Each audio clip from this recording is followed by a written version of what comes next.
Next up, at UFC Vegas 102, we have Angela Hill taking on Ketlen Souza. This has had a dramatic amount of line movement. Minus 300 to dead even on the Angela Hill side. She is 17-14 in her career, 3-2 in her last 5. She's coming off that decision loss to Tabitha Ricci. Taking on Ketlen Souza, 15-4 in her career, 4-1 in her last 5. She's riding a 2-fight win streak. Angela Hill, we all know by now, very high IQ fighter. She's not going to go out there and just do dumb Kevin Gisette shit. She's going to go out there and fight to the best of her abilities and put herself in the best opportunity to win. For her, that typically involves dancing around, being fast, having clean striking. There's not a lot of power there. She will occasionally turn into a Nurmagomedov, but it all comes down to the matchup. Because, again, she's high fight IQ. She's coming off that loss to Tabitha Ricci, where she just didn't like Tabitha's pressure. Her takedown defense against the cage looked pretty good, but she did not enjoy backing up. She's taking on Ketlen Souza. Ketlen Souza is all pressure.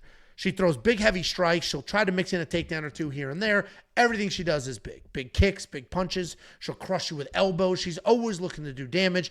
She is a solid grappler when she can get it to the ground.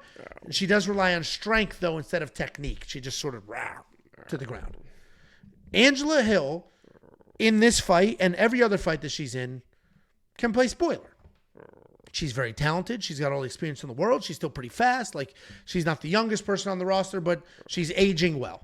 She's got a ton of experience, and as I mentioned, high fight IQ. She is smart, which is not a given in this sport. How many people have we seen go out there and just do insane things that make no sense? I still think Ketlen could win this fight. At the end of the day, I just think it's the 10-year younger, the faster, the stronger.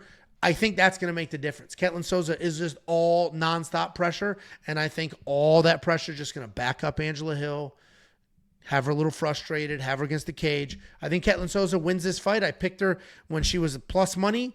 Now she's dead even. Should have placed a bet, but it is what it is. What do you think, Jakey Boom Balats?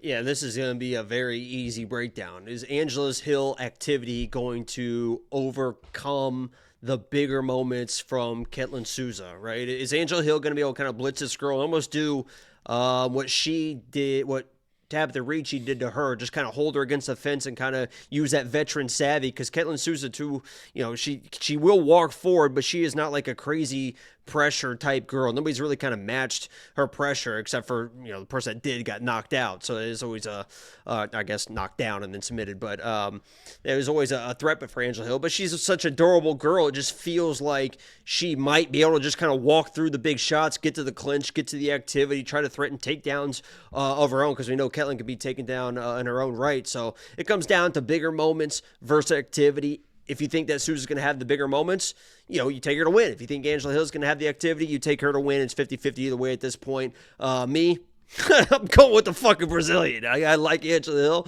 Hill. She's a funny gal, good fighter, tough, durable. If she wins this, I'm not going to be crazy surprised. It's definitely going to be with the volume. But, yeah, people are like, oh yeah. You're biased. You fucking right I am, stupid ass. Give me the fucking Brazilian. With the fucking neck tat? God damn. It's lips, too. There you go. Jakey Boy and I are on the same side here. It's now even money. I'm expecting her to full flip to a dog. You can see the difference between even money at a sportsbook and even money at BetOpenly. A sportsbook has to build in their profit. So they build in 10% profit on both sides. BetOpenly doesn't care. Dead even money.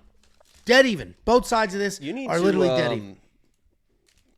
Get a little deposit back in there, because I still have like $2,000 of your money just sitting there because you haven't bet me in forever.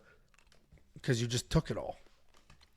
I should put a deposit back in there, because there's been a couple people in the comments insisting on random shit, and I just want to be like, all right, send me a BetOpenly link, because there's just no way you actually believe this. Like, there's people insisting Calvin Kattar wins this fight. We'll get there, but just insisting. It's like, okay, all right, I'll BetOpenly the shit out of you. But we'll get there. $8,200 in DraftKings Fantasy, $8,000 in DraftKings Fantasy, essentially even. I think Ketlen's a better value, because I think if there is wrestling, which is the only thing that scores significantly well outside of knockdowns and finishes in DraftKings Fantasy, it'll be on the Ketlen side.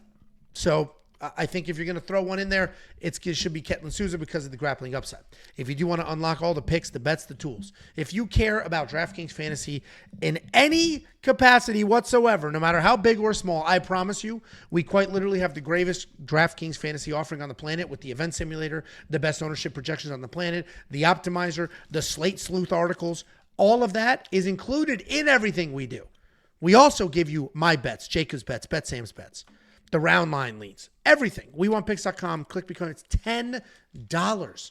I always say what I want to do is put together a whole thing on all the dumb shit people waste $10 on and just try to put it all in perspective. But I never do. Is anything really a waste? Because there's always an experience attached to any moment in life.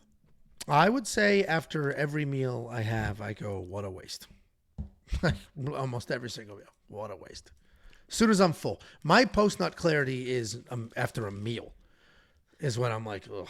When's the last time you busted a nut, Angela?